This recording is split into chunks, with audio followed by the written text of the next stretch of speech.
for this municipal year. Thank you. And welcome to the new members of the committee, Councillor McCartney and Councillor Lowe. And we said welcome to Tom, new member of the governance team, who's attending as well. We do have a vacancy on this committee due to the resignation of Councillor Woodley, but hopefully by the next meeting this seat will have been allocated and we will have a new member joining us. If I ask you to keep your microphones on mute unless you're speaking, and obviously to raise your electronic hand or wave if you want to say something. So onto the agenda. We've received apologies from Councillor Rozelle and Councillor Baines, and we have Councillor Harvey substituting for Councillor Rozelle and Councillor Ainsley in attendance for Councillor Baines. Jo, are there any other apologies? No, Chair, none have been received. Thank you. Item number 2 is to confirm the minutes of the Audit and Risk Committee held on the 20th of April 2021. I'm happy to propose those from the chair. Do I have somebody who was at the meeting to second? Was anybody here at the? I'm not sure, because I subbed in for Gail. I haven't read the minutes thinking I wasn't at it, but then I remembered I've subbed in for Gail at a previous Audit and Risk, and so it's possible I actually was at that meeting. Just check. So I'm just trying to check now to see whether I was at it. I think you were. Was I? Let me just, sorry, find that. Jo, could you just check? Yes, I'm just checking now, sorry. Either way, I haven't read the minutes. No, it was myself, Ian Rozelle, Nick Woodley, Rosemary and Gail Waller. Oh, That's the 20th of April meeting. Mm. Yeah. Yeah, you're not listed. I think maybe it was the one before, Abby. Possibly was, yeah. Yeah. Okay. Well, so I was there, and I'm happy. You were there. To You happy to second the minutes? Yeah. Councillor Brown. Thank you. Item number 3, declarations of interest. In accordance with the regulations, members are invited to declare any disclosable interests under the Code of Conduct. Are there any declarations of interest this evening and any items on the agenda? Councillor Harvey. I will just mention it. I don't think it's a full-on declaration, but I am on the Ofsted Improvement Board, which is mentioned in the risk register. So just for transparency. Thank you. Any others? Item 4, petitions, deputations and questions. Jo, have we had any deputations or questions come in? No, none for this evening. Item 5, questions with notice from members. Sorry, none received either. Okay, thank you. And item 6, any notices of motion from members submitted? No. Thank you. So on to item 7, which is the terms of reference for the Audit and Risk Committee, which you've got in your pack. It's really something that quite rightly should come to this committee probably on an annual basis, just to remind ourselves what these terms of reference are, and if there is anything that has changed or needs to change. Sav, was there anything you wanted to say particularly on this one?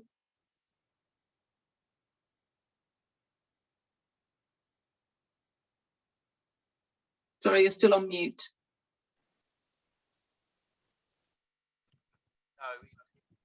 No, okay.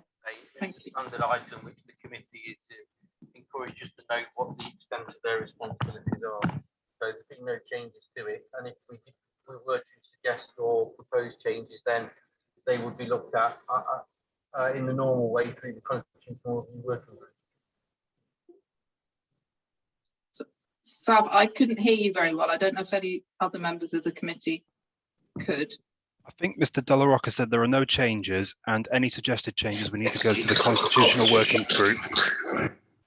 Okay, thank you.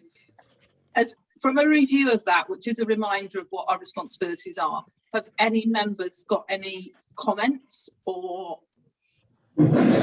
questions or Anything to note? I mean, it's comprehensive and it just reinforces our responsibilities. Councillor Brown. Chair, the only question I've got is on 6.3a, to maintain an overview of the council's constitution with the exception of those matters under the remit of the executive or regulatory committee. And I think just a question as to what does that really mean and how does that work in relation to the Constitution Review Working Group? Okay. Thank you. Sab, maybe that's one we need to take away for clarification with the monitoring officer. And I did notice under some of these headings that there is some things that might be a duplication, so it might be just worth a bit of an extra analysis on that.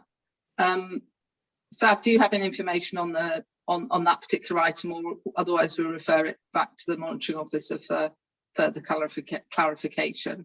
No, I think it's, can you hear me now? Just Yeah. Yeah, okay. Yeah, I think it's worth going back and looking at that as part of the Constitutional Review Working Group. I think 6.3a, which Councillor Brown pointed to, I think everybody knows quite well that the changes to the Constitution are considered by the CRWG, so that doesn't necessarily reflect our working practice at the moment. So I certainly think 6.3a would need to be considered. Although, of course, you know, audit and risk in its role may want to advise or suggest in any parts of the Constitution that may want to be looked at by CRWG. But I suspect that, sorry, I suggest that particular aspect is looked at. And I think, Chair, if you think there are others where there are elements of duplication, and I think there are actually, then it would be well, and some simplification might be necessary, actually, I would suggest in one or two areas, particularly in 6.2, there's lots of references to different parts of external audit work that I think could be simplified. So I'm not quite sure I understand the difference between commissioning work from internal or external audit and, you know, the approval of plans, which by definition involve a shaping of work, for example. So I think there are some opportunities to tidy up, if that's the right expression. Okay, thank you. I'm quite happy to have a look with that with reference to you and the monitoring officer, if that's acceptable to the committee. Is everyone happy that we note those at the moment and then work on some amendments and simplification to come back to a future meeting? Okay. Yeah, is that okay? Okay, item 8. A verbal update on where we are with the accounts up to March 2021. Sab, thank you. Yes, Chair. I wanted to put this on the agenda to update the committee on the fact that we've discharged our legal responsibilities to publish the statement of accounts in draft form by the end of June. Members will be aware that the deadline pre-COVID was end of May, it's now end of June. And we published our accounts at the end of June as required. Since the publication of the accounts, the external audit has begun. So we have Grant Thornton in presently doing the external audit. No issues to report so far from the work that they are doing. No issues that they've asked us to consider or focus on or anything like that. No concerns raised at a particular point in time, which is good. Just to say also that at the moment, the accounts are open to public inspection. The public do have to make an appointment. We haven't had anybody request an appointment at this stage. Although I did actually have a member of the public email me before the end of June to say they were looking forward to seeing the accounts, but I haven't heard from them since, and they are obviously available for that member of the public to look at them. In terms of what happens from here, then I know that you, Chair, I think you have a session with Andrew Merry this week to go through the accounts in a bit more detail, and as the committee will know, it's pretty customary now for the Chair on behalf of the committee to spend some time with Andrew going through the accounts. That doesn't preclude other members from asking questions, and of course the accounts will be brought to a future audit and risk meeting for members to ask questions. The accounts are available online, so members needn't wait for a committee meeting to review the accounts or look at them. They are online, and if you have any questions on the accounts, then so you can pass them through Rosemary, or you can come to direct to myself, and we'll have a look at them. So so I think we're making good progress, and we've met the statutory deadline, which I was very pleased about because it was pretty hectic in the last few weeks, alongside the COVID reporting that we're doing. But I think the team did a great job in getting the accounts done on time. I myself reviewed them and actually went through a lot of the working papers, which I like doing, so I can see what I'm signing off. So I don't envisage any problems with the audit, but only time will tell. That's all I wanted to say, Chair. Thank you very much, and yeah, well done to you and the team for meeting that deadline, which I know is a huge amount of work and a very tight deadline to turn around, particularly in the current circumstances.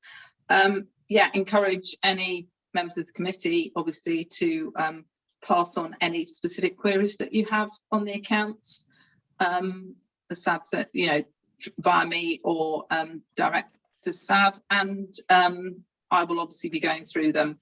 I think it's Thursday, actually. Has anyone got any questions on that report from Director for Resources specifically? No, and we'll obviously be looking at those in more detail. Okay, thank you. Item 9 is the report about the external auditors' questions. If you remember, there were some outstanding questions that Grant Thornton were answering, which related to 18-19 accounts, and this, you've got a report on the response to that. Sav, do you want to talk to that? I think, Chair, just to say really that the auditors, I think I did circulate this some time ago, but the auditors asked me to formally report back to the committee their response to the questions that we had from the electors. You have the response in front of you. I can't amplify it. It's the auditor's response. What I can say is that following that response, we haven't had any further correspondence, as far as I'm aware, from the member of the public suggesting they wanted further work or weren't happy with the response or anything of that nature. Clearly, if that changes, I will advise accordingly. But as far as I'm concerned, and as far as the auditor is concerned, we've had a question. It has been dealt with, and the conclusion is quite clear for members of this committee to see that no further action is required. Okay, thank you. Just a couple of comments from me. I know these things take time, but this seemed to take an inordinate amount of time for the external auditor to actually get to the conclusion. And I just noticed on page 10, the estimate the cost of this objection is XXX. So that seems to be missing from their report. And so perhaps should be an action to action. Yes, I think that's an oversight on our part. I think they did actually send through a version with the numbers on. That's remiss of me. I will look for that. I will look for that and advise the committee accordingly. What I will say is there are, as ever, I don't know whether members of the public or others realise that when they ask the question in order for him or her to consider, then the clock starts ticking in terms of the billing straight away. So even frivolous questions, may mean that the council incurs a cost, which is regrettable, of course, particularly in light of our financial position. But there is a cost to this. I will try and find it as we proceed with the committee meeting. But yes, there is a cost. And apologies. I thought we had That I think we've clearly appended the wrong document. It was the only thing that was missing in it. Apologies for that. That's okay. And that cost is external auditors' additional fee, presumably. It's a fee that, yes, it's Yeah. there, the additional work. And the reason it took a long time to finalise is they have to seek approval from PASA, whatever it's called, their appointed body, if you like, to make sure that they're only charging reasonable fees. So they don't have a direct relationship with us in the sense of, Sav, we're going to charge you 20 grand and we have that dispute. They justify their fee to the appointed body, if you like. So I will find out what the fee is and let the committee know, as I say. But we have to pay it, unfortunately. Thank you. Has anyone got any other questions on this particular item? Kevin, thank you. Adam, thank you. Yeah, when we get the detail come through, would it be possible, Chair, if Sav could give us, if it's allowed, a breakdown of how the fees are charged, please? Thank you. Thank you. On this particular item, yeah. Yeah, just on. Yeah, I'm not worried about the fees for the whole audit because we know that we have those already set out. But where there's additional work being undertaken, if it turns around and it goes, it's £1,000. Be interested to know what the breakdown of that is. I don't have that breakdown, and they don't share that breakdown with me. I can ask for it, but effectively it will be one figure. It'll be time times hourly rate in simple terms, and I'm not in a position to challenge that. Whatever, if he tells me it's 100 hours, I simply have no idea what work is involved in doing that. Disregard my last end. Thank you very much, Sav. Thank you. Yeah. Thank you. Any other questions? Okay, so next item is number 10, the Information Governance Annual Report. Again, a very comprehensive report. And who's presenting this? That's Sue. I'll say a few words first, Okay. Chair. So committee may recall that we last year we didn't have, this is the first report of this type. Last year we had a report that covered an annual report on complaints, but credit to Sue Bingham because Sue wanted to extend that and to shine a light on the vast array of responsibilities we have in this area of information governance, and to share with members sort of activity, how we've got on, any emerging issues. So Sue's obviously put this together and it covers a remit that she looks after on behalf of the authority working with others. So it is our first report of this type, and it's an improvement, I believe, on what we had last year, which was only singularly focused on complaints and compliments, really.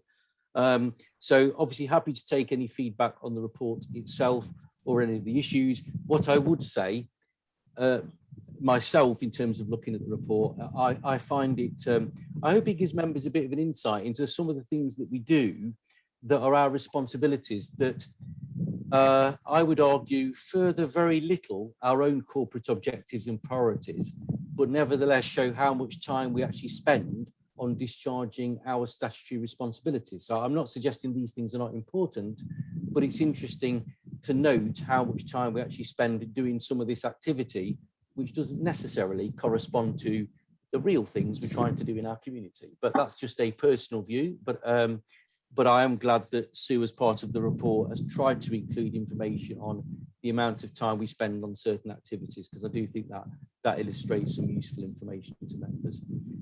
Sue, do you want to add anything before we go over to members' questions? Apologies if I've stolen some of what you're going to say, but I did have a little speech, but you've. Did you? Would you like to say it anyway? No, because it's just repeating what Sav just said. Oh, but thank you, Chair. You know the members have come to listen to me, Sue. You know that. I'm well aware. But no, nothing to add on my front. Any questions? Happy to. Has anyone got any questions?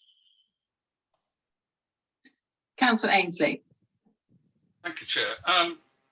It's nice to see that we're, the breakdown, and I really appreciate this report. Thank you very much indeed, sir. I just wanted to ask the question that said, I know we do know that the front desk was closed for quite a considerable period during this report.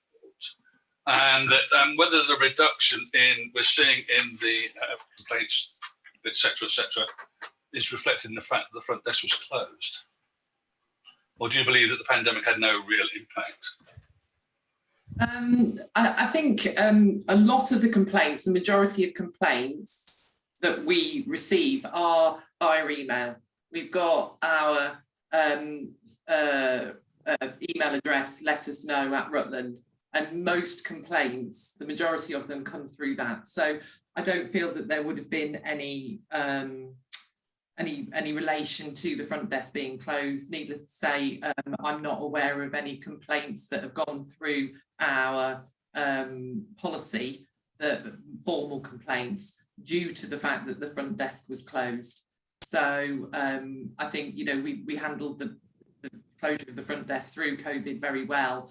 Certainly no complaints have been raised specifically because of the closure of the front desk. Thank you. No, I wasn't trying to be critical of the way things have been handled. What I was trying to get at was to determine whether the very welcome fall in complaints, etc., was actually caused by the fact that not everybody was able to get at this. And you just answered that quite well. You said, you know, I don't believe that's true at all. So great, thank you. Answer my question. Thank you. Councillor Harvey next, then Councillor Lowe, then Councillor McCartney. Thank you. I just wanted to clarify, at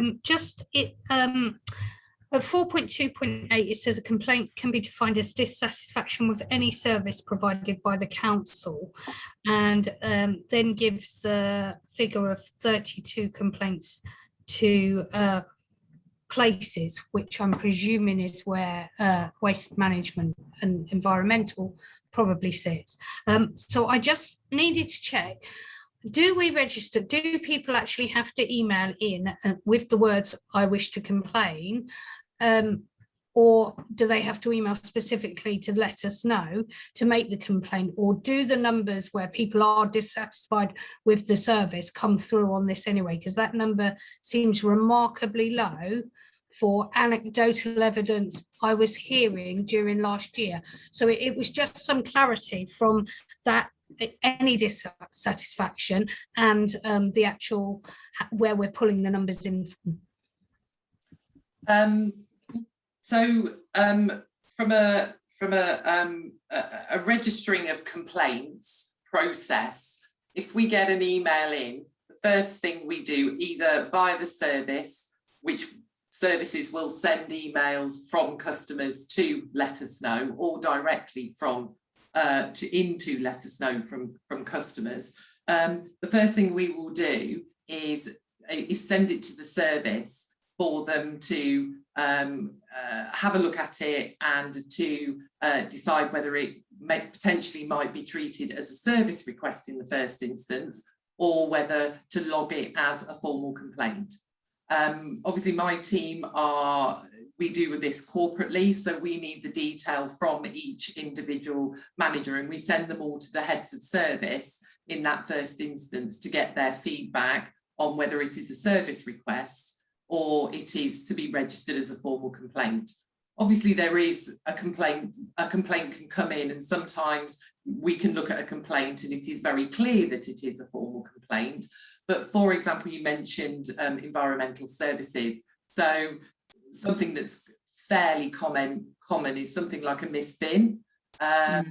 They will be treated as service requests. Obviously, if we have a problem with going back and emptying the bin again, then it may be raised as a complaint. But in certain circumstances, and those decisions are made by the heads of service for each individual service area, whether it is logged as a formal complaint and therefore logged on this report, or whether it is detailed as and treated as a service request in the first instance.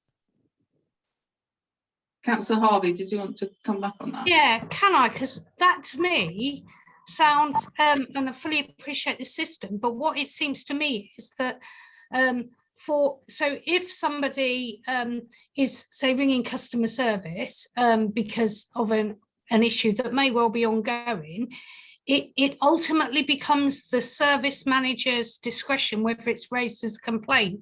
To me, that means that they're not likely to raise it as a formal complaint, and for it to start going on figures, there seems to be a discrepancy, because obviously it's in the manager's best interest for it to keep being dealt with as a service issue as opposed to a complaint. There seems to be a discrepancy, at which point do we go back to the resident and say, would you like to raise this as a complaint if it's an ongoing issue? I certainly, I know that service requests, when they're dealt with prior to becoming a complaint and the formal process, certainly a lot of the responses that go back to customers via the service directly are, you know, they are invited as a result of that to make a complaint if they wish to, a formal complaint. So that does happen. We don't log those service requests as such, but and certainly, as I say, there is a window there where if it's very clear, we will automatically log it as a corporate complaint. But equally, yeah, we do ask for guidance from the relevant head of service on whether they feel that it is a formal complaint, and that in that first instance. Okay. I'll if it's okay, Councillor Powell, I'll raise this with you outside of the meeting. I just think I do think there's an issue here. Thank you. Yeah, I was just going to add to that. So just for clarification then, so it's us as a council who are deciding whether it's a complaint or not the resident. No, that's not the case, actually. That is Okay. not quite a fair summary of it. I think, as Sue has said, if the person contacting us is very clear that it is a complaint, it comes automatically as a complaint. There's no doubt about that. I wish to complain about this. It is a complaint. Yeah. But that is indisputable. Clearly, if somebody says, for example, my own experience of working in Revs and Bends is they put everything as a complaint. In fact, so the behaviour that Councillor Harvey referred to isn't one I see. And I say to them, this is not a complaint. This is not a complaint. So we get queries like people saying, I thought my benefit was going to be paid on the 12th. I haven't received it yet. Why not? That is not a complaint. That is a service request. But sometimes the teams log them as complaints. Clearly, that is not the case. Perhaps But the issue is, coming back to the point, I understand very well the point that Councillor Harvey makes, but let's think about this. In Andrea's areas, they'll get 200, 300 service requests a week. If someone expects me over Andrea to sit down and go through the 300 and say, actually, Andrea, I don't agree that 290 are service requests, I think 100 are complaints, I just think things would be absolutely unmanageable. You have to have an element of triage up front. And in my experience, that tends to work pretty well. I don't see lots of examples, if I can't recall any, whereby we're dealing with something as a service request that when you look into it, it actually feels like a complaint. So, but as I say, if you are advocating for something different, think practically about how that would work. Think practically. If you want to see a change, think practically about how it would work and how it would be resourced. May I add to Sav's response? On the complaints page on the website, we do give some detail regarding when we would endeavour to contact a customer. I'm just looking at it now. To find a proportionate quick response to the matter in hand. So we do notify customers that on the website, on the complaints page, that in certain circumstances, we will try and find a resolution in the most appropriate way, which often can be us contacting or officers contacting that individual to try and resolve it quickly, proportionately. And Sav's example is obviously a really good example, but it does happen throughout the authority where to contact directly, resolves the issue, and it is not a formal complaint. But we do notify people that that may happen on the complaints page on the website. Okay, thank you. Sam, did you want to say anything else? Or perhaps might be from a member's point of view, just have a quick look and see if there's anything further. I will just say from a member's point of view, and from a resident point of view, I actually raised an issue, and it just because I know the system's not working. So I raised an issue regarding waste, a waste issue, an environmental issue. I have been raising it weekly. In the end, as a relative of someone, I raised it with my ward councillor, not myself. I went through the ward councillor. That still hasn't worked. At no point, even though it's a weekly issue, at no point has anyone from that service or customer service ever come back to me and said, now I did it on purpose as just a normal resident and not as a county councillor, because I wanted to see whether our system works. Our system doesn't work. I can clearly state that. And so that's why I asked the questions. I'm happy to take it offline, but I just want to be clear, the system is really not working. Okay, thank you. Yeah, perhaps if we can take that outside this meeting, Sam. And I think that the point behind it is whether... Can I just come back on the minute? I mean, clearly, in that instance, I don't know whether you clearly haven't raised it as a complaint. You're raising it as a service request or an issue to resolve. And clearly, the failing is the service team have not come back to you. That's clearly the case in that instance, isn't it? That they haven't come back when they should have done. Okay, I think we won't perhaps go into the details of it here, but I think that is something that I'm happy to pick that up with you, Sam, outside this meeting. There appears to be a discrepancy in what we think the system is and what is actually happening on the ground. That's what I'm saying. Oh, well, that's why we have people like Rachel to audit. We have got a system that does work. However, people sometimes don't follow the system, or sometimes it doesn't work as it should. And that's why we have people like Rachel to audit things for us to see whether they work effectively. You've highlighted an area where clearly the system is not working effectively. And I'd agree wholeheartedly with what you said. It doesn't surprise me. There are parts of the council where things don't work as we should. That's Rachel tells us all the time. That's the case in her audit reports. It's regrettable, but it's clearly the case. Okay, so in terms of action from that, I suppose the key point on that report is that whether we are actually the reporting of complaints and whether actually that is the numbers as well as the system working. So in terms of action from that, are we saying that is there any proposed action to look at? I mean, happy to look at that individual case with Councillor Harvey outside this meeting. I'd like to join that conversation if I may, actually, Rosemary. Yeah, I've been waiting to come in. The thing that bothered me, I think, was that I think it was stated that somebody said that there was not a logging of service requests. So, for example, I can give you a specific example. We're going out tomorrow, Councillor Adam Lowe and myself, to King's Road because of the number of times that the bins aren't emptied on King's Road. And it has been an ongoing issue. Now, there have been a whole load of service requests coming in saying, oh, my bins haven't been emptied, oh, they will be dealt with, in this last particular case, in 7 days' time. And my point, I think, is that there has to be a correlation between the service requests and the actually raising a formal complaint. And there are no silver bullets necessarily to actually solve the issue that is going to be a complaint, but I think it has to be logged. And it bothers me slightly that we don't have a service request log so that we can actually go in and look and say, there's been 30 of these, there's clearly some kind of problem here. And I'd like to join in that conversation with Sam Harvey. So there are other instances I'd like to discuss offline. Thank you. Okay. Thank you. Adam, is your question on this point, or is it something else? My question was on this particular agenda item. I was rather hoping that I get back to the bigger picture and we'd stop going down rabbit holes, if I'm honest. So my observations are on the overall agenda item, which I applaud. I like this kind of reporting and this kind of documentation.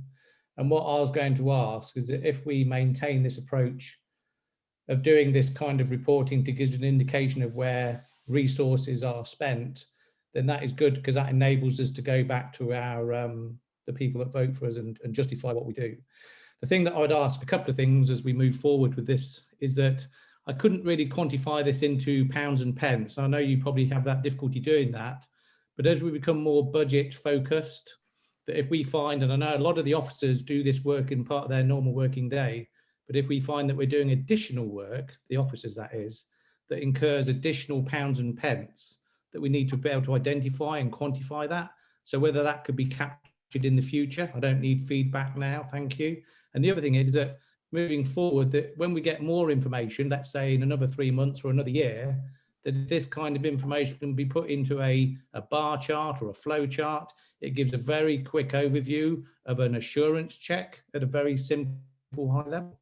Those were my opinions and comments. Thank you, Chairman. Thank you, Councillor. Yes, some I think very useful points to take forward on that. And as you said, you need an answer can come on the costing out from at a later time. If they can do it, and if not, I'm not hung up about it. So thank you. Thank you, Councillor McCartney. Thanks, Rosemary. My question was just about the complaints that were upheld. So I think it says 6 of the 65 complaints registered, 6 were upheld. What was the recourse back to the complainant, and was there any cost to the council incurred from complaints that were upheld? I've got some detail regarding that. Obviously, I can't go into a huge amount of detail, but on all of the upheld complaints that we received, it was apologies to customers regarding administrative errors potentially, or perhaps a communication error, maybe things not being reported back to customers as we'd said we would. So there was an amendment to the website, an apology to a customer regarding one, but there was it was more failures regarding communication that is the theme with those upheld complaints. But in none of the 6 was there any financial recourse on those. Thank you.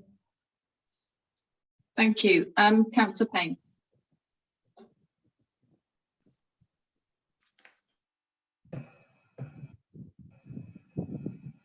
Karen? Yeah. Sorry, everything just froze then, sorry. Yeah, just wanted to add, in the case of complaints issues contacting the council, we are trying to streamline that through my account at the moment. So Sav, I don't know if you've got anything to add to that, but I know that Andy Nix is moving that forward at present and should see some improvements. Yeah, I mean, what I would say is members are absolutely right in what they've said tonight. We, as a council, the way in which people contact the council is varied. It can be via CST, it can be via email, it can be via Fix My Street, it can be via letter, it can be via a member, it can be in lots of different ways. The key issue we have as a council that doesn't work for us is that when those requests and issues are raised, they don't funnel into one place. That's a problem. So for example, they don't funnel into one place. If things funneled into one place, we could say we've had 200 requests. We could track how many we've had in, how many we've responded to. The issue we have is we don't have a funnel and we don't have the technology presently to support that. That means we have a range of localized systems. In Andrea's area, in Revs and Bends, we do have a system that logs service requests and issues, but that's not the case. When you applied for a bus pass for the council over a year ago, they had an in-tray, which they put the stuff into an in-tray. So if you wanted to know how many bus passes were outstanding, we'd go to the in-tray and count it up. So the issue we've got is the entry point into the council needs work. It's an area that certainly as part of our digital strategy and a part of things moving forward that we need to address. Now, Karen's referenced My Account. What My Account is a way of people making service requests to the council online. If everybody used my account to make service requests, I could say to you, we've had 100 service requests this week, and we've dealt with 90, and we've got 10 outstanding. That is our aspiration for the council. But that funnel that my account will start to develop for us does not exist comprehensively across the council now. So I am not surprised, one bit disappointed, but I'm not surprised that Councillor Harvey says to me, there's an issue that's come in, because it doesn't necessarily go into a funnel that a manager can say, how many issues have we had in and how many have we responded to? We're always on the back foot, but we've never invested in the technology to get that system in place. My account is the start of us doing that. So, you know, members have hit on an issue that is a problem to us. It doesn't work as well as we'd like. My account will start and give us an electronic platform to receive requests. However, the weaknesses of where we are with my account is we're still allowing, you know, we're still going to have people phoning up or emailing in or going through members. We have got to, one of our key priorities moving forward amongst lots of others is to try and get everything coming through a funnel. If we get everything through a funnel, we can track how that request is being dealt with by various teams in the council and whether it's been responded to. It's not something we can do at the moment, and it's regrettable, but it's something that we have to be able to do in the future. And we're going to have to invest and expand my account across areas. And then we're going to have to get to a place where we encourage people to use the system that we've established. But so it's very much an issue we're aware of, but I'm not surprised that members have hit on an issue because it is a weakness in our current arrangements. Okay, thank you, Sav. Can you just confirm is the date for my account going live? Is that the end of July? I think it's next Wednesday. Okay, thank you. I think it's the 28th. But my account is limited at this stage in terms of the things that it can do. What we want to do is extend it so that there's more stuff you can do on it. And then eventually a big decision for us is whether we start to ask customers to use that exclusively. Because if we do, I can tell you every week how many requests we've had in, how many have we dealt with, how many are outstanding. Whilst we keep a myriad of channels open, we're going to have to find a way of them getting into a system. So that is a big issue that is going to be a discussion point in the next year. Okay, thank you. Councillor Ainsley, did you want to come back on something on this report? Yeah, just very briefly, just the my account business. I'm attending a briefing session tomorrow at 4 o'clock. So I would have thought most councillors would have had that invite. So it would be good to actually attend that and actually get the lowdown on what's actually going to be provided. Okay. Thank you. Any other questions or comments? Thank you, Sue, and for preparing that. I think it is really useful, as members have said, to have this sort of comprehensive overview of all these items that are going on, the freedom of information, the complaints, comments, etc., etc. So, and I think, as Councillor Lowe suggested, that perhaps we can build on this now so that we can actually be looking at the trends as this develops. So thank you for that. Thank you. Okay, item number, where are we? 11.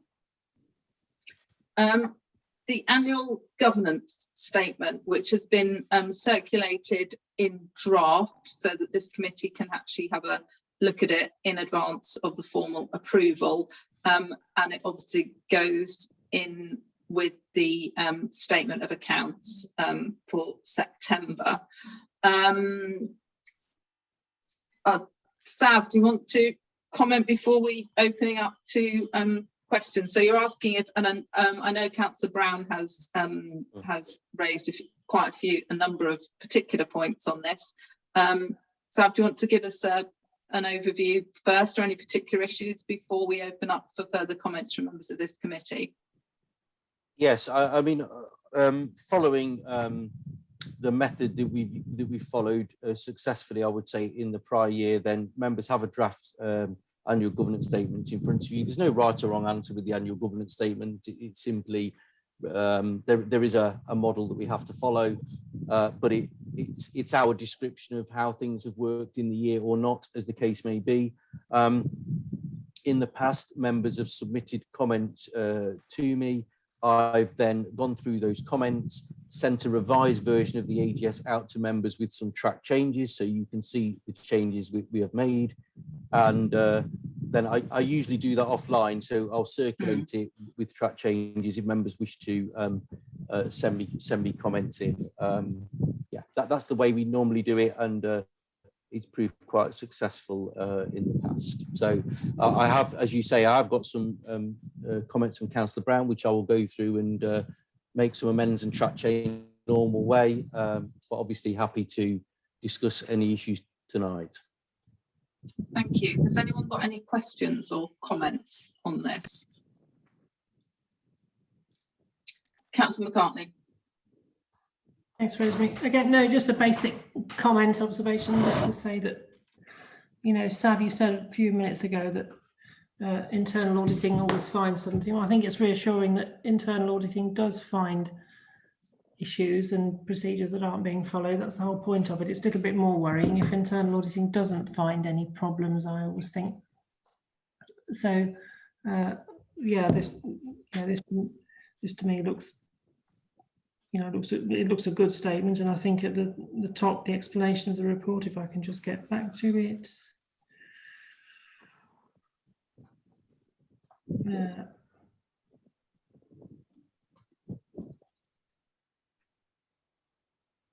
Yeah, internal audit and other reviewers have indicated there are areas where internal controls must be improved. There are no significant areas of weakness identified, and that to me is a good thing. So that's my only comment. Thank you. Anyone else? Can I? Oh, Adam, Councillor. Thank you. Sorry, I might be going off track here, I don't know, but on the, is it? Yeah, in this document, which is this is the Appendix A document, isn't it? Which is attached to this agenda item. Yeah. Yeah, there's a bit on the governance framework 1.8, which covers the coronavirus pandemic. So that's obviously being put in because of the situation that we're currently in and have been for the last 18 months, 2 years, whatever it is.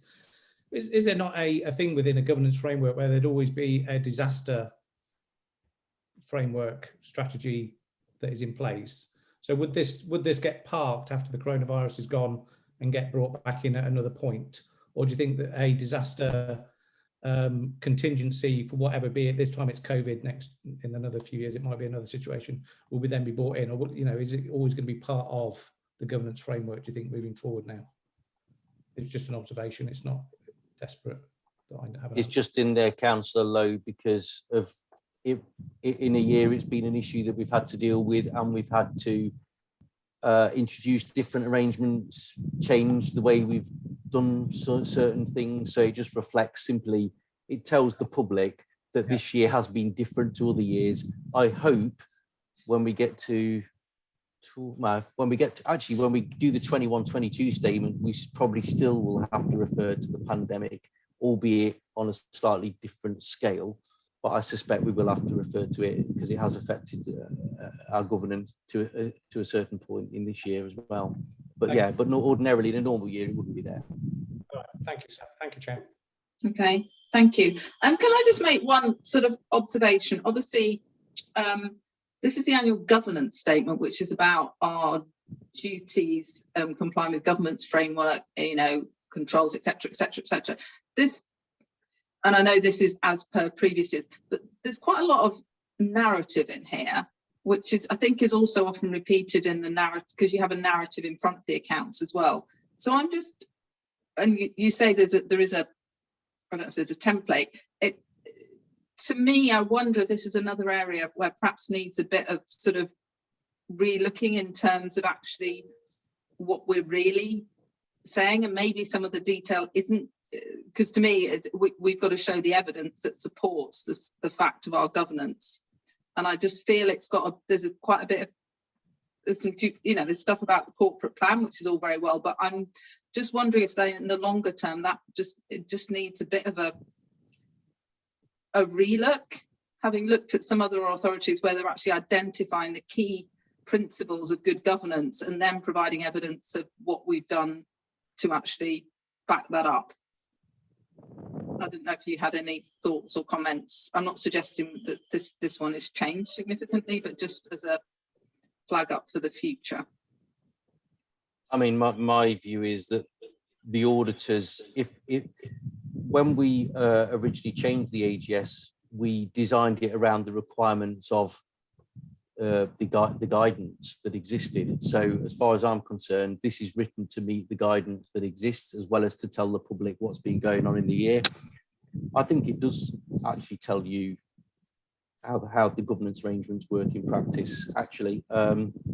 So my view is, unless the auditor was to tell me there's a problem with it or it doesn't comply with the guidance,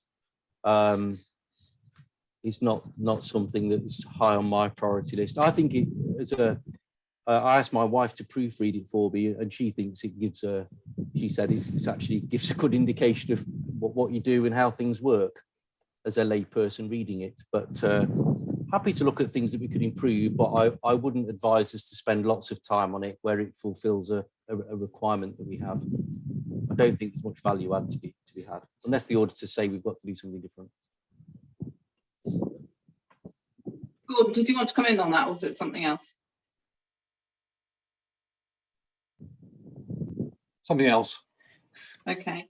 I'll perhaps have yeah, I'm not disagreeing with you. And some of these reports, I just think we perhaps have too much detail rather than the focus on the actual the key things. I'll perhaps have a little look at it.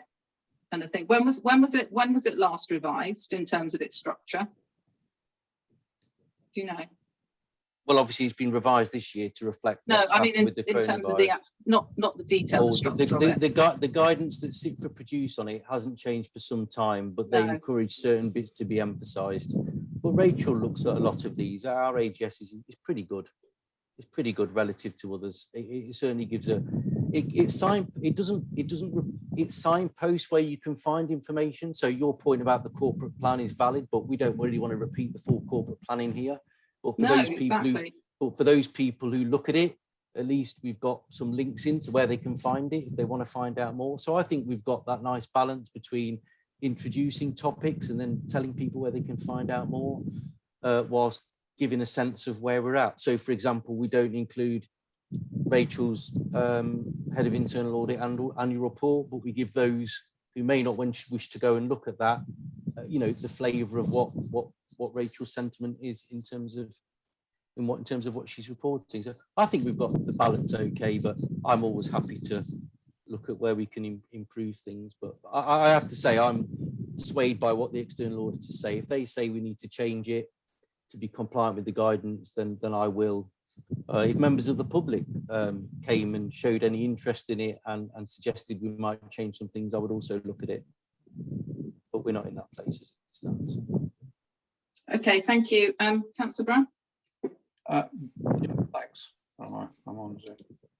Yeah. Just on my comments, I dropped an email to Sav and yourself earlier today.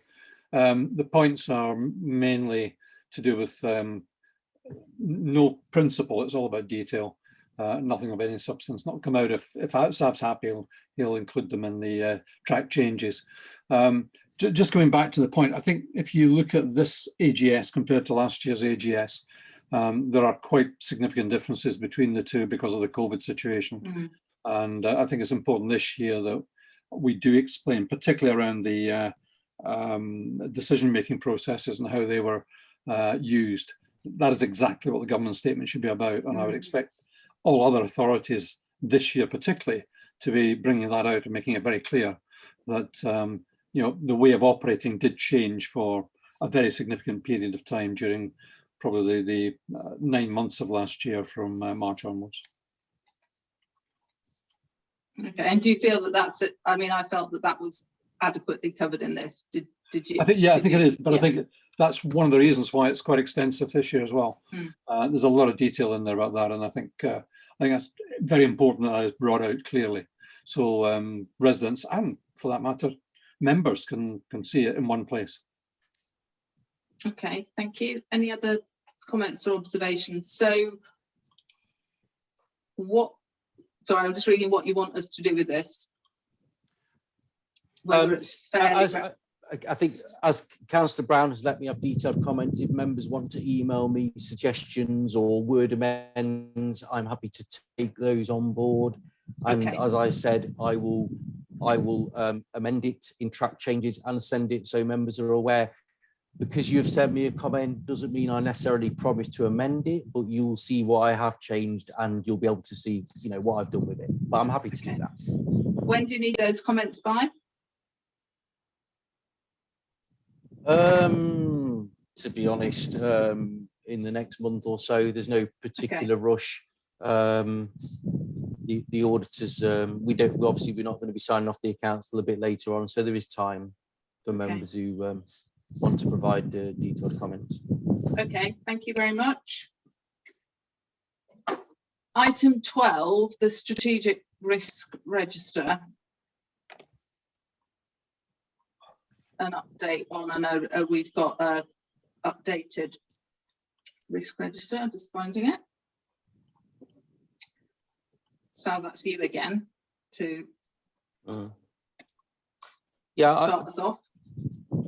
Yeah, I think the dashboard gives you a sort of synopsis of what's happened since our last update. I think we updated this a couple of weeks ago, obviously in time for producing the report for the committee. And I think even since then, things have started to change again. So, for example, I talked about how we're seeing some issues on business continuity. I think that was one area where we'd increased our risk score because of what we've seen in the marketplace in terms of suppliers. We've seen, you know, there's a national shortage of drivers. We've seen how that's affected us locally with BIFA and caused some service continuity issues. I think obviously in the last week or so, the issue of self-isolation has dominated the agenda really. And again, that we did a return to MLCLG on Friday, whereby as well as highlighting the BIFA issues, the issues on refuse we've had, John Morley highlighted some of the issues in care homes, whereby we have in Leicestershire, I think it's Leicestershire or Leicester City in particular, there have been issues where care homes have struggled to do what they need to do because people have had to self-isolate, and there are reciprocal support arrangements in place across the county. So even since so I suppose what I'm saying is even since we put the risk register together, that risk feels more heightened than it did. We've got a risk in about staffing. Again, I think since that there's changes in teams again since we updated the risk register. So, you know, staffing again and the issue of vacancies is an issue. So I suppose what I'm saying is, you know, despite the fact we update the document at a certain point in time, it just goes to show we've got the right risks on there because the risks are live and they are, you know, it's an evolving picture, I would say. But yeah, I just wanted to say that by way of introduction, but in the normal way, happy to take any questions on the risk register. Thank you. As you said, it's a constantly moving scenario, isn't it, on all of these? Any questions or comments from anybody?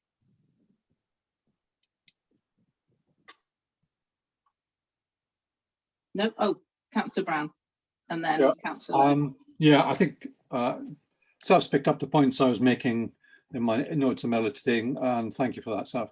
I think there's three things: COVID since isolation, absolutely key. The other one that concerns me greatly, and I think we're seeing it unfortunately again, and that's staff churn in particular areas.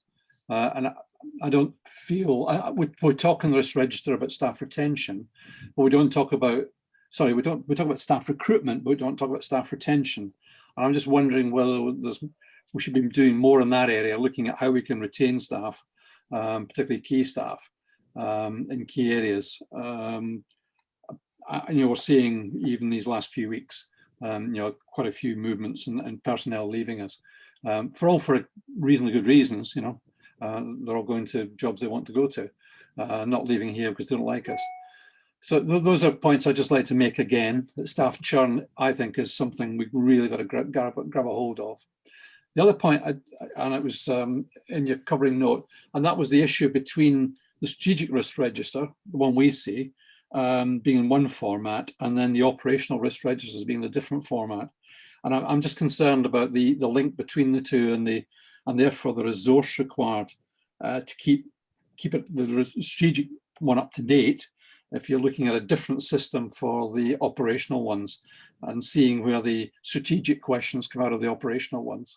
And I'm just wondering if there's any work that can be done to bring them together into a more coherent and singular format to make sure that nothing falls down between the cracks and that we're all looking at the same data across all directorates and strategically at SMT level. Thank you. Sab, do you want to come back on that? But of retention, I mean, I'll take that back. I think we're doing what we can, but it is difficult. People leave for lots of different reasons. There's no one thing that suggests there's a problem, but clearly it's regrettable in our current position that we do want to retain all of our staff. That's for sure. But I will take that back. There is a staff wellbeing group that looks at well-being alongside issues like retention, which John Morley chairs, and I will go back and ask the question. I know Carol does a variety of work from exit interviews and stuff to see what we can learn from that, so I will take it back, but I don't have a magic answer on that. In terms of risk management in departments, I mean, I have to say this is something which before the pandemic we were hoping to sort out. Nothing's been done since the pandemic has started on this particular issue, and it's something that we've got to look at. I do question whether resource-wise we can afford to. We have a resources risk register in our directorate. It hasn't been updated for some time. I'm not sure we have the resource to do it. So I think there is a debate to be had corporately, and maybe it will be a debate that we have at the Audit and Risk Committee around what we want from our risk management system, because at this moment in time, I couldn't support having a risk register that we have to maintain in the Resources Directorate. I can tell you the risk that we're managing, but have I got time and have we got the systems in place to write it all down and record it? I don't think we have the capacity to do that at this moment in time. And I think that is something we need to, I think that's a good topic of debate for us when we look at, when we refresh our risk management policy. I think we need to be clear about what we expect at different levels of the business and actually the cost of us doing that. And I'm not advocating one way or the other. I'm simply being honest about the current position, which is I can talk to you at length about the biggest risk that that we faced this year in resources around paying business grants. And I can talk to you till I'm blue in the face about all we've done to manage those risks. And actually in that area, I've had to spend a lot of time writing down how we manage those risks. And I know Rachel's helped, and we've probably spent about 10 days doing that, just writing down how we're managing risks. I'm not sure we have the resource to do that across the organisation, but I do think it's something that we need to decide corporately. So it's not my decision, but as part of our aspirations, as part of a risk policy framework, we have to be clear. You know, if we want every directorate to have a risk register, every team to have one, we need to understand what that means and whether we can resource it. But I fear that having the detailed type of system that one would like to have is one that's going to be difficult to afford, I think, to be honest. But as I say, I think that will be a decision for us to come back to in the future. I would be I'm not sure what other directorates have done in terms of updating their risk register. I would be surprised if somebody could show me a pristine, up-to-date risk register, particularly from what we know in areas like places where there are personnel issues, which we've discussed before. I would be surprised, but it's something we do need to look at. Okay, thank you. I think that's a really good point. Thank you, because in terms of this committee, so we'll have that as when would that be But when, in terms of that risk policy, I think Well, that's I think- something that this committee should feed into and look at. Yeah, it can.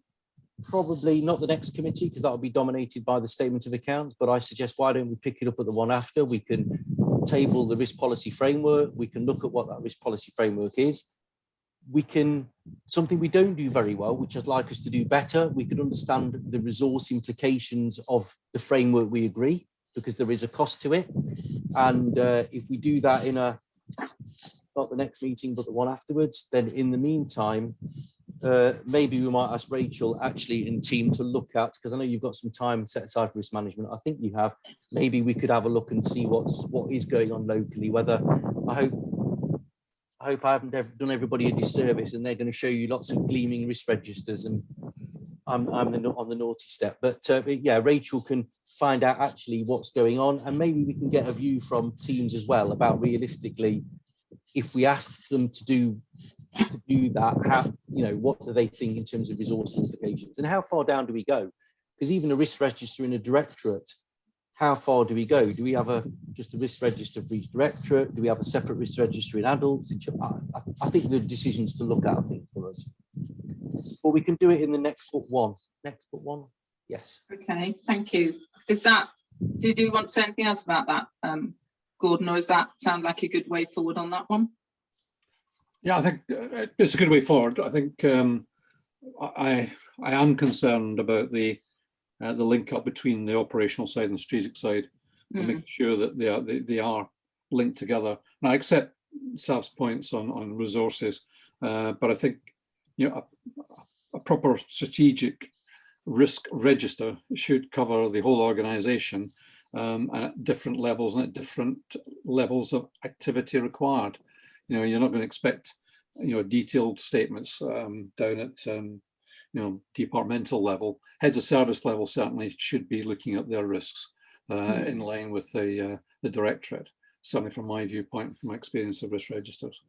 Yeah. Okay. No, agree. Councillor Harvey. Thank you. My point kind of comes in from both Councillor Brown and Sav's point. It's regarding page 81, the risk ID 73, which talks about, the title of it was "There's a risk we cannot recruit to key services or maintain resilience."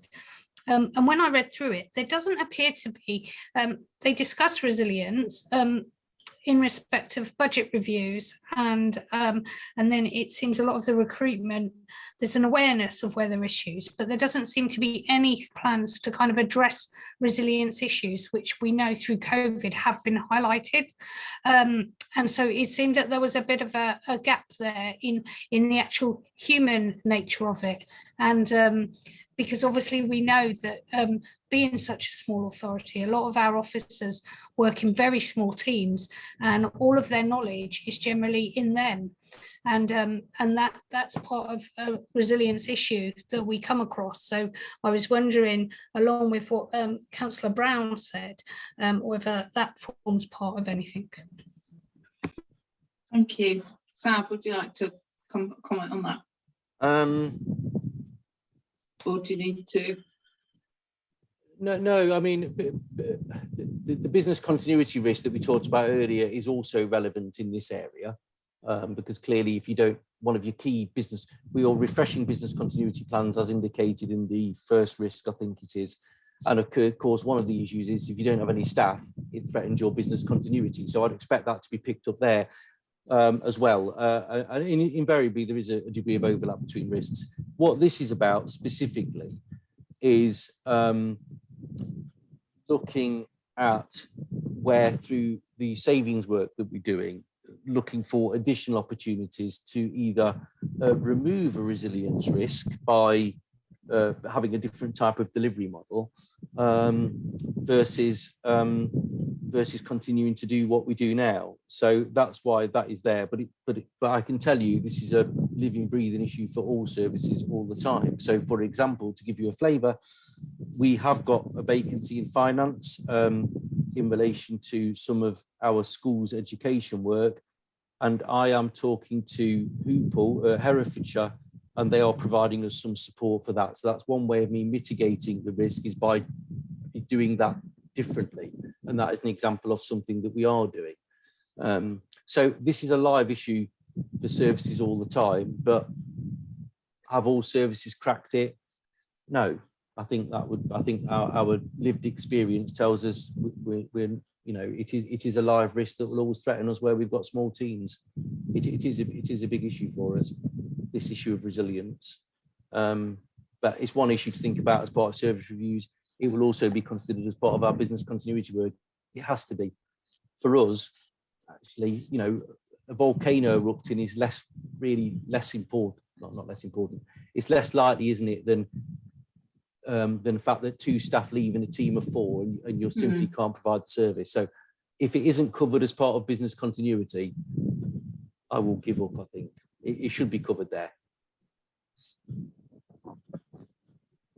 Councillor Harvey, did you want to come back on that, or was there anything specific you would suggest is included? Nothing really specific, just it didn't seem to cover the human element so much. That was all. And I appreciate it is it would form part of business continuity plans, but it's obviously an issue that we see across all directorates. And I don't know, because there's no easy way. It's an ongoing risk that we face. But if we're looking at retaining staff and things, it would come into staff retention and stuff. I would argue that they possibly become connected, but on a human front. Okay, thank you. Anything else, or are we okay to move on to the next? Oh, Adam. Hello, sorry, I'll keep it brief. Minor point, we were talking about my account in the last agenda item. Ironically, it's on here, isn't it? On risk ID 78. I think there's an error where a date's been missed out because it says it was brought in to be completed by June 2020. Then I believe it goes on to say that it will now be landed in July, but it doesn't state a year. I think with that omission of detail can be misleading. So just be aware of that moving forward. I don't need any feedback on that because it's a genuine oversight. My concern on the risk assessments with the council is that I feel that is it risk ID 74? So the last one was 78, yeah. Risk 74 is our financial stability. I believe that there's more to this than meets the eye, and maybe this is at the right level for what I should be seeing in the detail. The devil in the detail is somewhere else in another report. But I believe we could be overlooking the failure for the council to achieve its savings, and also if there's further SIL problems, because we lost 181,000 due to the 2016-19 errors. And I just feel that should be captured somewhere, and maybe it is, and maybe I've not seen it, but should be captured somewhere on this risk register in relation to financial. And that was my observations. I don't need feedback now, but it's just the things where I thought I would have seen it. Because certainly on ID 74, all the writing and all the text is just in black, whereas some of the other boxes or some of the other IDs have got little colours attributed to the numbers. And once again, that's what drew my eye, the fact that there's no colours indicating that there could be a higher risk in finance when there clearly is. And so it's just, can we make sure that we're very accurate on this and that the detail is there where it needs to be? Thank you. Okay. Thank you. Yeah, I'm just looking at that one actually to see. I mean, it obviously is on there on ID 74, but maybe we could just leave that with officers just to make sure that is actually accurate and complete on that one.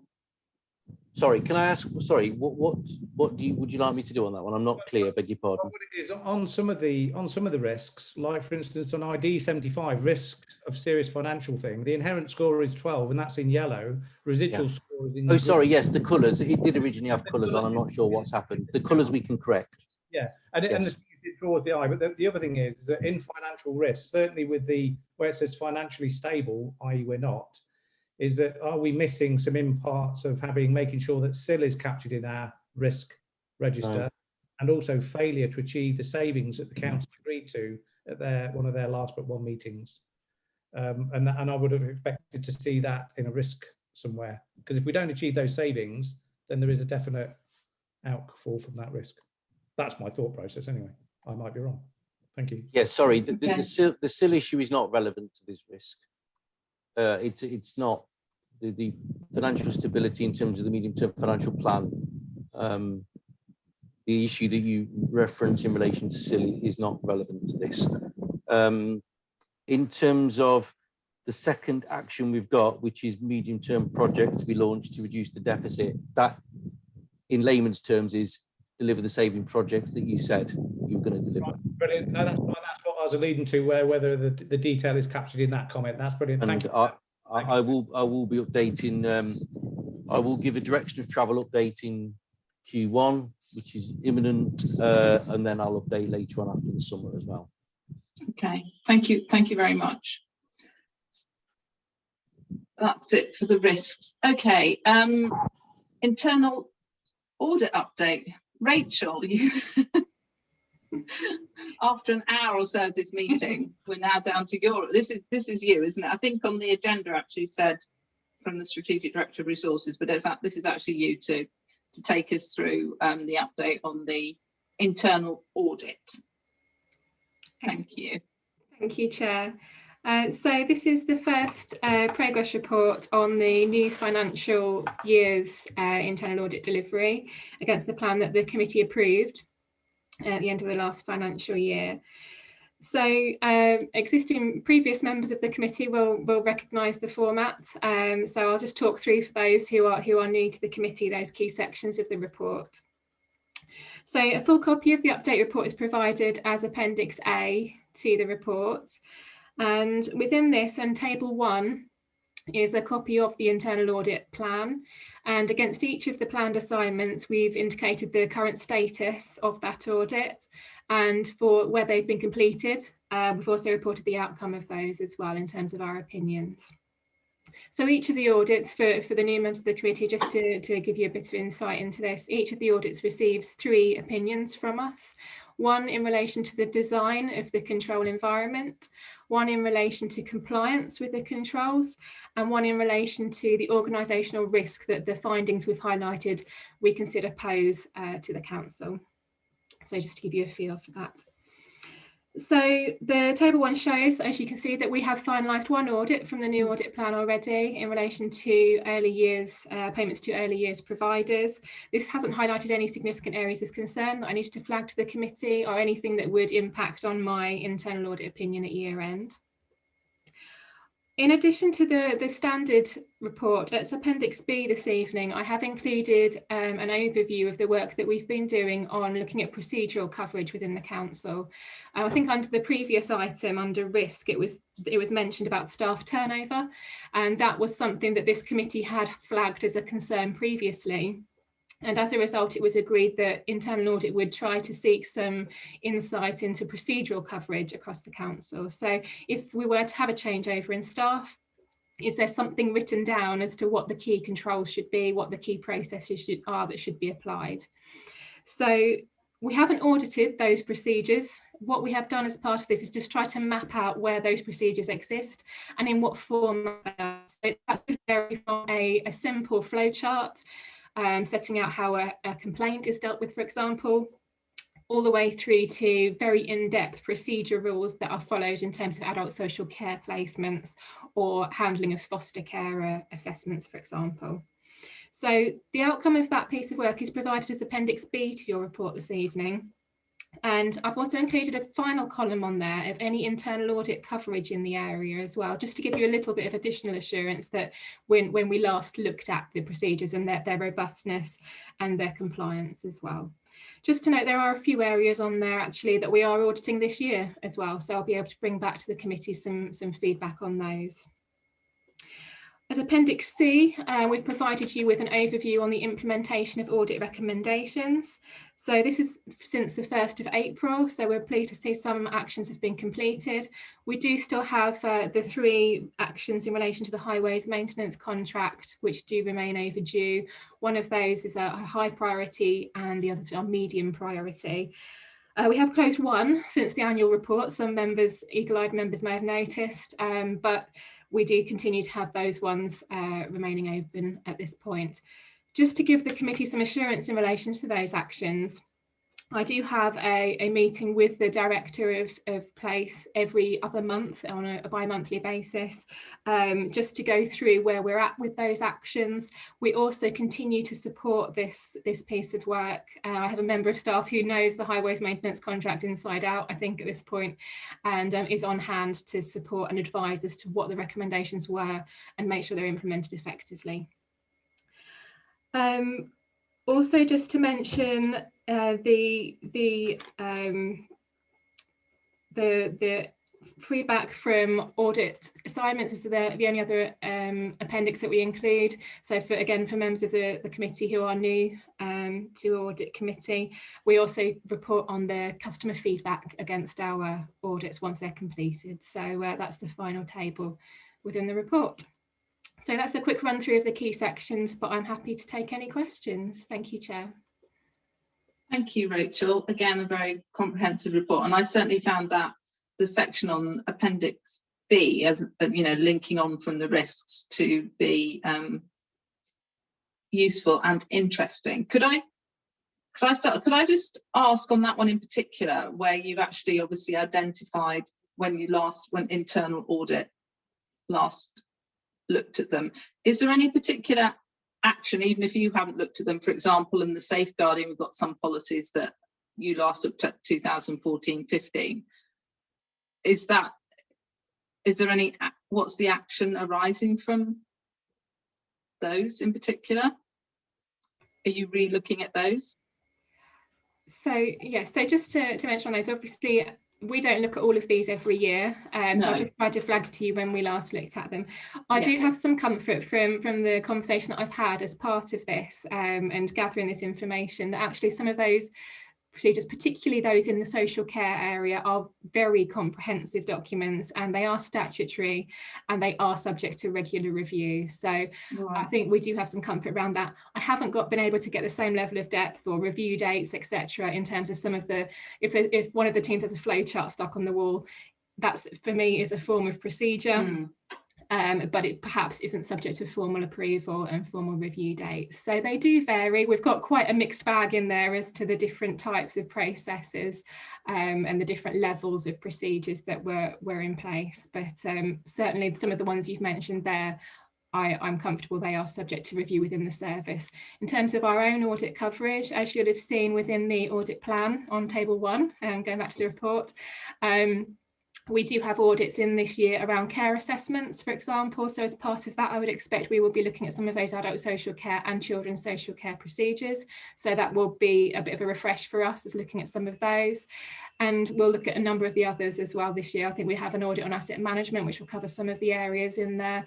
We also have audits on risk management and some of those others that will pick up some of the other areas that I mentioned as well. So if members do feel that they need any further information or any assurance around any of these, that's obviously something to consider for future internal audit coverage.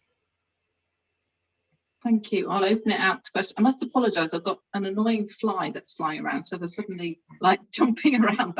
That's what it is. I'm trying to locate it and swat it. Okay, open to members for questions or comments on the internal audit update from Rachel. Councillor Brown. Ooh, you're on mute still. Yes, it's highways again, unfortunately.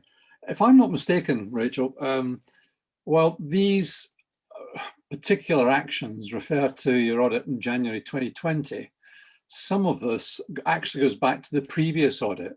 So this is not something that's just been lying around for the last 18 months during COVID, but actually goes back probably 3 years, if I'm not mistaken. Is that the case? And I just asked the question really of the chair and yourself, Sav. What's the message that this committee can send out to Places Directorate to say, come on guys, you know, this is long enough. Surely we've got this under control, or you've got a very clear plan to get it under control. I just feel that this is just rolling on meeting after meeting after meeting, and not just in the last 18 months, but prior to that as well. Thank you. Yeah, I quite agree, and also ask Rachel to respond with a bit of an assessment of what are the just your view, what is the barrier to getting these actions completed? Yeah, so I'm happy to respond to that, Chair. Just to respond to Councillor Brown's first question around the date, I can confirm that the audit was finalised in 2017. It was 2016-17 actually, the audit year that we completed that first audit. So these have been outstanding for some time, as you'll see in my next report, actually on the annual report. In terms of the barriers, I think, as Sav or someone else might want to comment further, but I think we have had a lot of staff turnover in this particular area. It's quite a comprehensive contract, so we do need people to get up to speed with applying it and making sure that we're using it in the way that it's intended to get the best results. So it does seem to be we almost go through a learning curve each time with that. I think what we have in place now is that, as I mentioned, the director of place is now taking responsibility for this herself, and we now have that continuity. So if we have some changes further down in terms of the service area, we do have some continuity in that she is chairing the regular workshops on the contract. So hopefully that will help to drive these through further.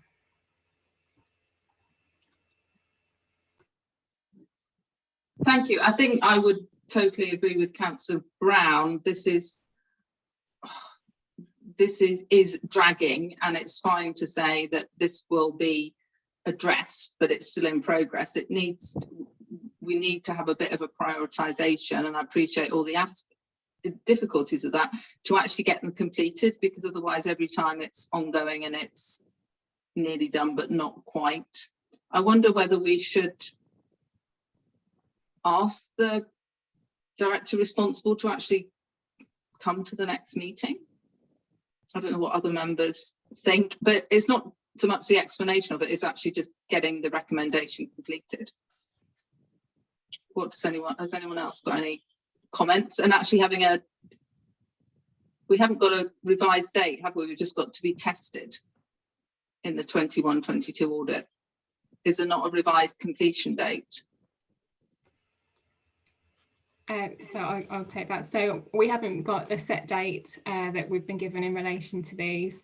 As I said, we are actively engaged with the service area, so we're really following it up as on a regular basis. I think one of the actions in particular in relation to training has been delayed because it hasn't been possible to deliver during the pandemic.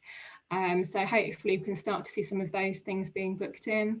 But no, we haven't got any specific dates in relation to the ones that are remaining. Okay, Councillor Harvey, do you want to come in on that? It's a bit of a silly question, I think. Who would set the date? Who sets the date? The mysterious end date. I'm happy to respond to that. So just to explain, I gave a little bit of background in terms of how we assess our audit opinions, but in terms of the audit recommendations, so where we identify any areas for improvement, either in the design of the environment or how those things are being complied with in practice, we'll make a recommendation. We'll then discuss that with management and they'll agree what they're actually going to do. So they'll agree the agreed action and they will set a time frame and they will nominate a lead officer to take that forward as well. So that's entirely at their discretion. I would put the caveat on that if it was a particularly high risk issue and the time frame was a long way away and I didn't feel comfortable with that, that's something I may raise with the committee. Thankfully, I've not had to do that, but just to explain that ultimately it's the officers that set the date with a bit of a sense check from myself. Okay, thank you. We have got one that's a high priority. I wonder whether, and see what other, just from the chair of the committee, I could actually direct that question to the responsible people in terms of confirming what date that will be completed by and our concerns about the ongoing nature of this. Councillor Brown?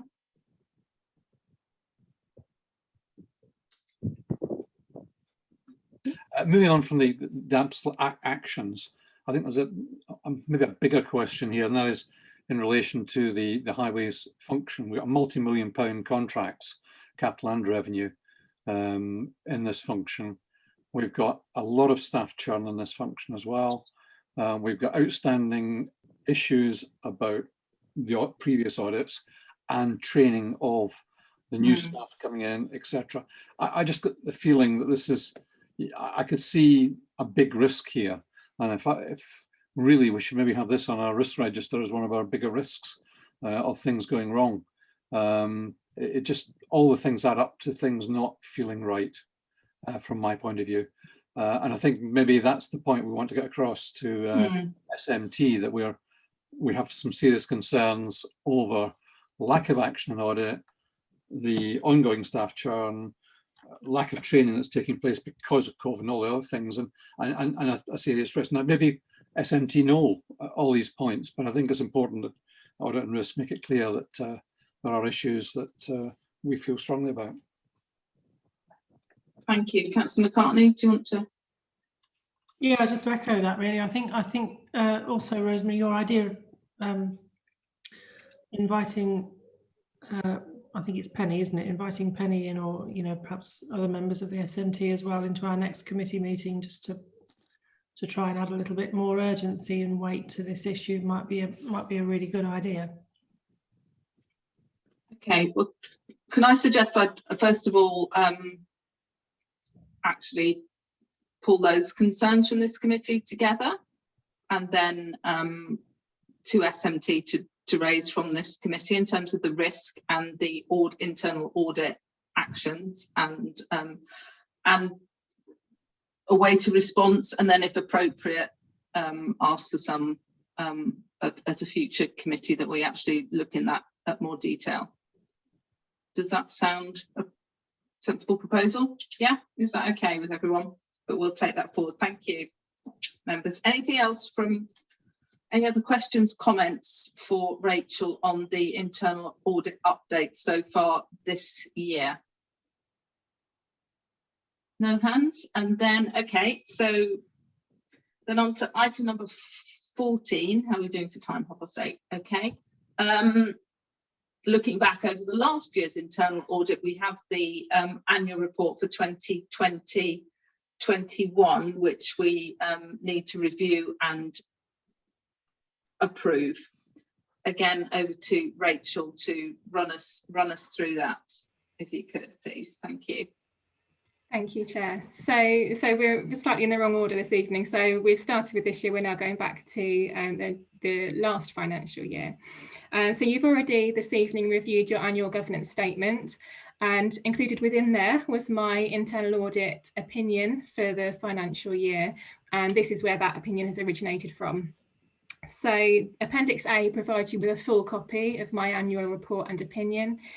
And the key opinion is set out in the shaded box on page 2 of that report. So that's really what the committee needs to consider, and what's fed into your annual governance statement. So the opinion is based on my assessment of the council's overall governance, risk and control framework. So primarily this is based on the work that internal audit has delivered during those 12 months and the outcomes of those. I also take into consideration the wider context, the risk environment, and the implementation of audit recommendations, which we've already mentioned a little this evening, and any other work that we've conducted in this area, or any other sources of assurance that I can take on board as well. So the opinion that I've given is of satisfactory assurance, and this is consistent with the opinion that I've given in the last few years, in fact all the years that I've worked with Rutland County Council. So it reflects the fact that there are some areas for improvement, there are areas of risk, but overall there have been no areas of significant weakness that have undermined that opinion during the year. And actually on an audit by audit basis, as you can see in the tables 1 and 2, included in the report, the overall opinions for the assurance pieces of work have actually been fairly strong in the last 12 months, both on design and compliance, with high levels of audits receiving both substantial or good levels of assurance in a number of key areas. And what we tend to see with Rutland each year is that those key systems in relation to finance do tend to be particularly strong, and also revenues and benefits.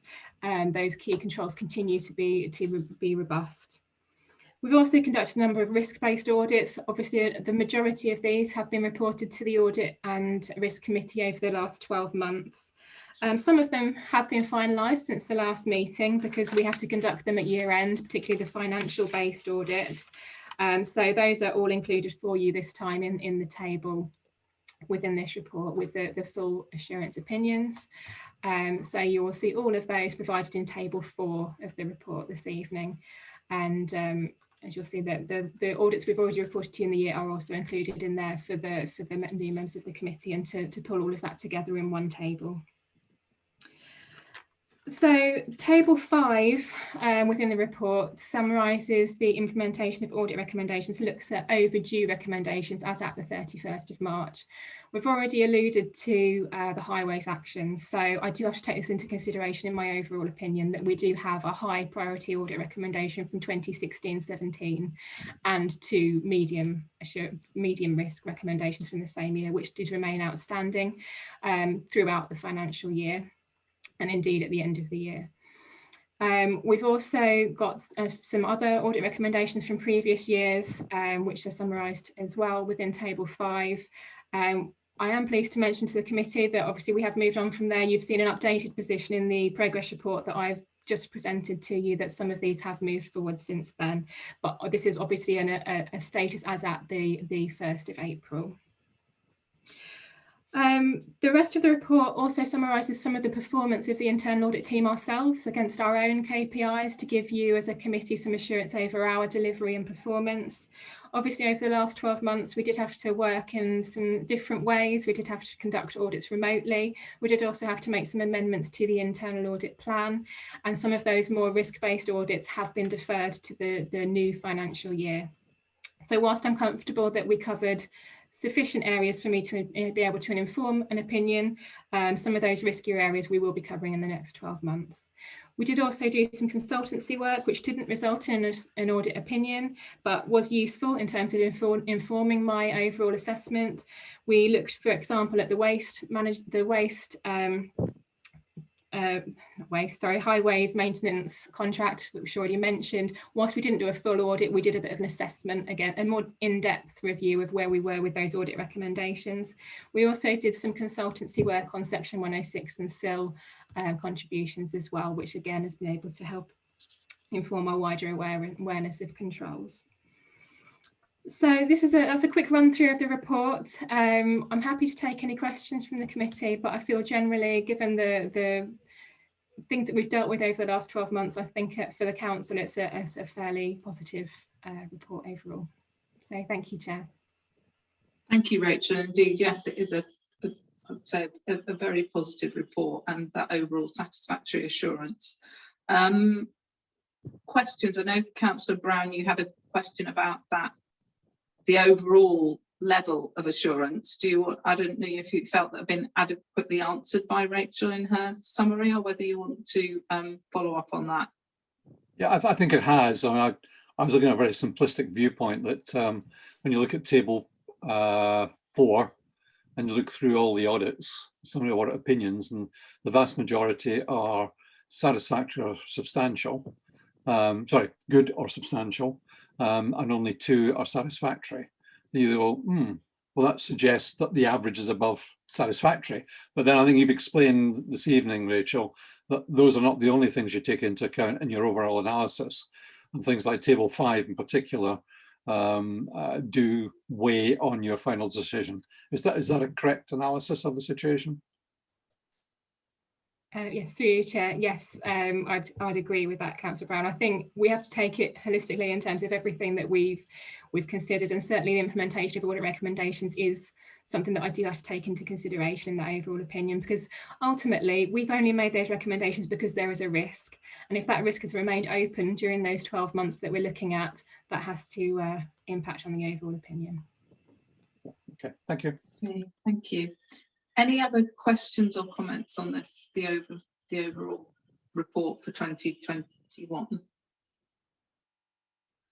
I just wanted to ask, it might not be a question for you, Rachel, it's more a question for governments, in terms of obviously those specific audit areas where there aren't any, well, perhaps you know, were mainly substantial assurance, so we don't actually necessarily see that. I obviously get sent a copy of those. I just wanted to check that, particularly for new members, that it's clear where those reports are in terms of actually if anyone wants to look at them in more detail, because I must admit I did look on Teams and I couldn't necessarily see them all there. I don't know if Rachel you can clarify, or maybe it's governance. I thought I was going to be able to clarify that when any report is finalised, it is sent to, as standard in the circulation, we issue it to both yourself as the chair of the Audit and Risk Committee and to the relevant portfolio holder. We also then send it on to governance, and I understood it then gets shared with all members of the committee and is available on some form. Yes. I'm not sure which system is in use, but I'm sure Joe can explain. Yeah. Can we just clarify the process for sharing it, just to make sure that, and also if we don't happen to look at our email at the time, if we want to go in and actually look at one. Okay, an email is sent to the members of the committee with the report physically attached, but then there is also a link where it's placed in the Teams members handbook audit reports, but there is a direct link to it so that you can find it at any point on Teams. Okay, so the ones listed in table 4 that have come to this, where you say committee date is July, it doesn't actually say whether they were done in 2021. Presumably, Rachel. Okay, sorry, just to confirm. So this report, all of these audits were from the 2020-21 audit plan. Okay. Everything in the previous item would have been is in relation to the new audit. So we should have had links to these on and to all members of the committee. Yes, so all of them should have been sent. I know I've been copied into a couple. I'm not sure if I'm copied in as standard to all of those emails to the committee, but I certainly look out for them. Okay, thank you. And obviously, members, if you have any questions on that, we can follow up to make sure that members do have easy access to all those reports if you want to look at the details. Thank you. Anything else on the audit report for internal audit report for last year? Yeah, okay. So are we happy to, what are we doing with it? Approve it? Are we happy to actually approve that audit report and the assurance opinion? Can you just raise your hand if you're happy to do that? If it needs a proposer. Do we need a proposer and seconder, Joe? Or just a show of hands. Show of hands. Be fine. Where's my hand gone? There, that's the fly. Is that everybody? Yeah, is that okay? Yeah. Okay, thank you, and thank you, Rachel, for your team for all the work that you're doing that, and a very sort of very clear and well structured report for members to understand. So thank you for that. That brings us to the last item on the agenda, which is any other urgent business. I haven't been notified of anything. Nothing else from anybody else? No. So therefore, I think we can close. Oh, Adam's waving at me.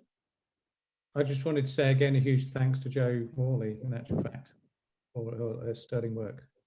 And it's sorry to see her go. Thank you, and I'm sure that's echoed by all members of this committee and members of the council. Sav, you've got your hand up as well. Yeah, I just wanted to say that the bill for the question that the auditors looked at was £5,000 on £5,024. Which is a lot of money into that. Okay, fair enough. Thank you. Thank you very much for answering that one. Anything else, or no? Thank you everybody for your time this evening, and I'll close the meeting now at 20:44. And thanks Joe and Tom for sorting this out. Thank you. Bye everyone. Right, thank you. Bye. Right. Thank you, Sue.